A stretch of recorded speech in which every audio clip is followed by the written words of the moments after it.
We have good relations with India, but we expect the Indian government to adopt a just policy toward. अबे हट पागल का बच्चा। भारत ने कहा है कि ईरानी लीडर का बयान अस्वीकार्य है। दरअसल सोमवार को खामेनेई ने आरोप लगाया कि भारत के साथ साथ गाजा और म्यांमार में मुसलमान पीड़ित हैं। भारत ने कहा कि इस तरह की टिप्पणियां गलत सूचना पर आधारित हैं। भारत से अच्छे संबंध होने के बावजूद ईरान ने एक ऐसा कांड कर दिया है जो आपको गुस्सा दिला देगा। ईरान को भी मुस्लिम देशों का नेता बनने का शौक चढ़ गया है। अपने इसी शौक के चक्कर में ईरान ने भारत को गाली दी है कि मुसलमान दुनिया है, खुलेआम यमन के, बहरीन के, कश्मीर के लोगों को सपोर्ट करे। अच्छा, ये भौंकता रहता बीच बीच में, लेकिन ये इंटेलिजेंट भौंकने वाला, ये दिमाग से पैदल मत समझिएगा। और इन्हें स्वीकार नहीं किया जा सकता है।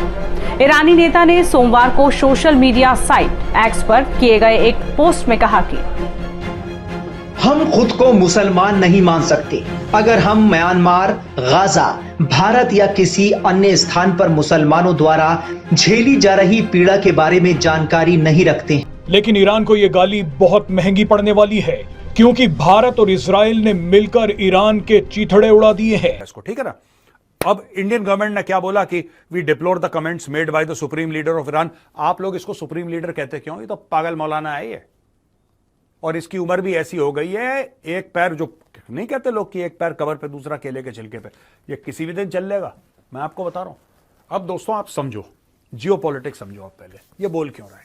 देखो, ऐसा है, ये जो इजराइल और हमास की लड़ाई है, ये कुछ महीने के बाद खत्म हो जाएगी। पहले आप ये बात समझ लो, आप ये बात समझ लो, ये लड़ाई जो है ये खत्म होने वाली है। ये 2 हफ्ता और चल ले, 2 महीना और चल ले, 4 महीना और चल ले, ये खत्म होने वाली है। और ये बात ईरान को भी पता है, और ईरान ने ही पिन करा था 7 अक्टूबर को पिछले साल इजराइल को, तब जाके युद्ध शुरू हुआ था। ये ईरान का करना धरना, ये आपको पता है। यानी खामेनेई ने भारत के मुसलमानों की तुलना गाजा और म्यांमार के रोहिंग्याओं से कर दी। मजे की बात देखिए कि जिसे भी अपनी नेतागिरी चमकानी होती है, वो तुरंत भारतीय मुसलमानों का नाम ले लेता है। खामेनेई ने एक बड़े मकसद के लिए बड़ी ही चालाकी से भारतीय मुसलमानों का नाम लिया है। उन्हें पता था कि अगर भारतीय मुसलमानों का नाम नहीं लेंगे तो उनके बयान को कोई नहीं पूछेगा। लेकिन जैसे ही खामेनेई ने अपने ट्वीट में भारत का नाम लिया तो वो ट्वीट वायरल हो गया। 15 लाख से ज्यादा लोगों ने इस ट्वीट को देखा। खामेनेई का मकसद था कि ये ट्वीट ज्यादा से ज्यादा लोगों तक पहुंचे, क्योंकि ईरान एक बड़ा खेल करने वाला है। ईरान अचानक दुनिया भर के मुस्लिम देशों का समर्थन जुटाने में लग गया है। एक्सपर्ट्स का कहना है कि ईरान न्यूक्लियर हथियार बनाने की कगार पर है। पाकिस्तान लाइव के मुअज़्ज़िज़ नाज़रीन, अस्सलाम वालेकुम। भारतीय मीडिया ने ईरानी सुप्रीम लीडर आयतुल्लाह खामनेई के बयान पर शदीद रद्द-ए-अमल जाहिर किया, जिसमें उन्होंने भारत में मुसलमानों पर होने वाले मुजालिम की मजम्मत की थी। जैसे ही ये बयान सामने आया, भारतीय चैनल्स पर गोया आग भड़क उठी। मेजर गौरव आर्या, जो हमेशा पाकिस्तान और इस्लामी ममालिक के खिलाफ जारहाना बयानात देने के लिए मशहूर हैं, इस मरतबा ईरान पर बरस पड़े। उन्होंने ईरान को धमकी देते हुए कहा कि भारत किसी भी मुल्क के अंदरूनी मामलात में दखल अंदाजी बर्दाश्त नहीं करेगा। उन्होंने ईरानी सुप्रीम लीडर पर जाती हमले भी किए और कहा कि ईरान खुद अपने मुल्क में मसाइल का शिकार है और इसे दूसरे ममालिक पर उंगली उठाने का कोई हक नहीं है। मेजर गौरव आर्या ने मजीद कहा कि भारत की ताकतवर फौज और खारजा पॉलिसी ईरान जैसे ममालिक को मुंह तोड़ जवाब देने के लिए तैयार है। भारतीय मीडिया ने भी इस बयान को बढ़ा चढ़ा कर पेश किया और इसे भारतीय खुद मुख्तारी के खिलाफ एक संगीन हमला करार दिया। चैनल्स ने ईरान के खिलाफ प्रोपेगेंडा शुरू कर दिया और इसे भारतीय मफादात के खिलाफ साजिश के तौर पर पेश किया। सोशल मीडिया पर भी भारतीय कौम परस्तों ने ईरानी सुप्रीम लीडर के खिलाफ शदीद रद्द-ए-अमल दिया और ईरानी हुकूमत को खबरदार किया कि भारत का नाम लेने से पहले 100 बार सोचें। इस हवाले से भारतीय मीडिया पे क्या चीखो पुकार है, इस वीडियो में देखें। वीडियो में आगे बढ़ने से पहले मेरे चैनल पाकिस्तान लाइव को सब्सक्राइब जरूर करें ताकि आने वाली वीडियो अपडेट से आगाह रहें। ऐसे में ईरान अगर न्यूक्लियर हथियार का परीक्षण करता है तो उसे मुस्लिम देशों का समर्थन चाहिए होगा। इसीलिए खामेनेई ने अपने ट्वीट में मुस्लिम उम्मा का जिक्र किया है। मुस्लिम उम्मा का मतलब यानी दुनिया भर के मुसलमानों का समुदाय, यानी दुनिया भर के मुसलमानों को खुश करने के लिए ईरान ने भारत को गाली दी। लगभग यही काम तुर्की, पाकिस्तान, बांग्लादेश, अजरबैजान और अमेरिका भी करते हैं। सभी को पता है कि भारतीय मुसलमानों पर बयान देंगे तो पब्लिसिटी मिलेगी। दुनिया भर के मुसलमान आंख बंद करके उनका भरोसा करेंगे। वैसे भारतीय मुसलमानों का जिक्र करने वाले ये सभी देश चीन पर सन्नाटे में चले जाते हैं। ऐसा लगता है कि ये चीन में रहने वाले मुसलमानों को तो मुसलमान मानते ही नहीं हैं। बहरहाल इस विवाद के बीच भारत और इजराइल ने ईरान के परखच्चे उड़ा दिए हैं। सबसे पहले भारतीय विदेश मंत्रालय ने कहा है कि माइनॉरिटीज पर बयान देने वाले देशों को एक सलाह दी जाती है कि वो दूसरे के बारे में बोलने से पहले अपना रिकॉर्ड चेक कर ले, लेकिन असली खेल तो इजराइल ने किया। भारत में इजराइल के नए राजदूत रेउवेन अजार ने ईरानी नेता को टैग करके लिखा है कि खामेनेई तुम अपने ही लोगों के हत्यारे हो, उनका दमन करने वाले हो।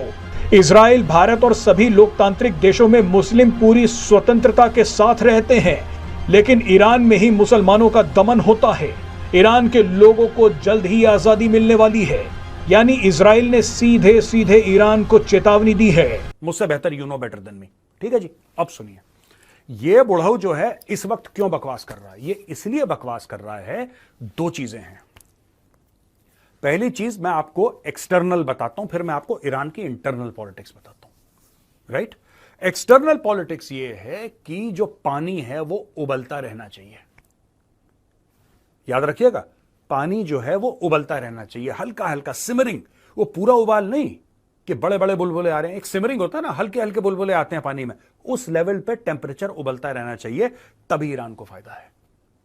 जो पानी की उबाल इजराइल और हमास के युद्ध के बीच में, या उसमें हिजबुल्लाह शामिल या हुती शामिल, कोई भी शामिल, XYZ यार, वो स्टोरी अब धीरे हो रही है, वो टेम्परेचर डाउन हो रहा है। अमेरिका बोल रहा है साइन करो, इजराइल एक ड्राफ्ट भेज रहा है, हमास एक ड्राफ्ट भेज रहा है, वो कह रहा है तू बेवकूफ, वो कह रहा है तू बेवकूफ। अच्छा, इसमें से 4 पॉइंट तुम हटाओ, 4 बातचीत पे आ गए ना भाई, बातचीत पे आ गए कि तेरे 4 पॉइंट हमें पसंद नहीं है, वो कह रहा है कि तुम्हारे 3 पॉइंट हमें पसंद नहीं है, नहीं ये नहीं वो तो इसको छोड़, तो उसको वो कर। यानी कि बातचीत हो गई है, यानी कि ये बात आज नहीं तो कल नहीं तो परसों सलट जाएगी, और सलटना है ही। कोई भी युद्ध परमानेंट तो चलता नहीं है, और अमेरिका और वेस्टर्न पावर्स का बहुत प्रेशर है इजराइल और हमास के ऊपर कि इसको धीरे धीरे धीरे धीरे धीरे खत्म करो। दोस्तों, हाल ही में एक बहुत बड़ा वाकया हुआ जहां पे ईरान को एक बहुत बड़ा झटका लगा। झटका वो लगा कि जब इजराइल ने हिजबुल्लाह के ऊपर बमबारी करी और हिजबुल्लाह ने जवाब दिया, तो दोनों के बीच में बातचीत हो गई। जस्ट इमेजिन, आप सोचिए आप, हिजबुल्लाह और इजराइल आपस में बात कर रहे हैं, भाई ऐसा है मैं उस जगह बम मारूंगा, तू उस जगह बम मार दियो। इस चीज को एस्केलेट करने का कोई फायदा नहीं है। समझ रहे हैं आप गेम क्या चल रहा है? अब मैं आपको इनकी इंटरनल पॉलिटिक्स समझाता हूं। अब दोस्तों आता है इंटरनल फैक्टर ईरान का। इंटरनल फैक्टर ईरान का यह है कि मसूद पेज़ेश्कियां जो है, he is the president of Iran. ठीक है जी, इब्राहिम रईसी हेलीकॉप्टर क्रैश में चल लिए, उसके बाद चुनाव हुआ, चुनाव के बाद पेज़ेश्कियां बना यहां का प्रेसिडेंट। जब वो ईरान का प्रेसिडेंट बना दोस्तों, तो ईरान के प्रेसिडेंट बनने के बाद उसने सबसे पहले बात यह बोली कि यार वेस्ट से हमें बात करनी चाहिए। वो क्यों कह रहा है कि वेस्ट से बात? एक तो उसकी खुद की फितरत है,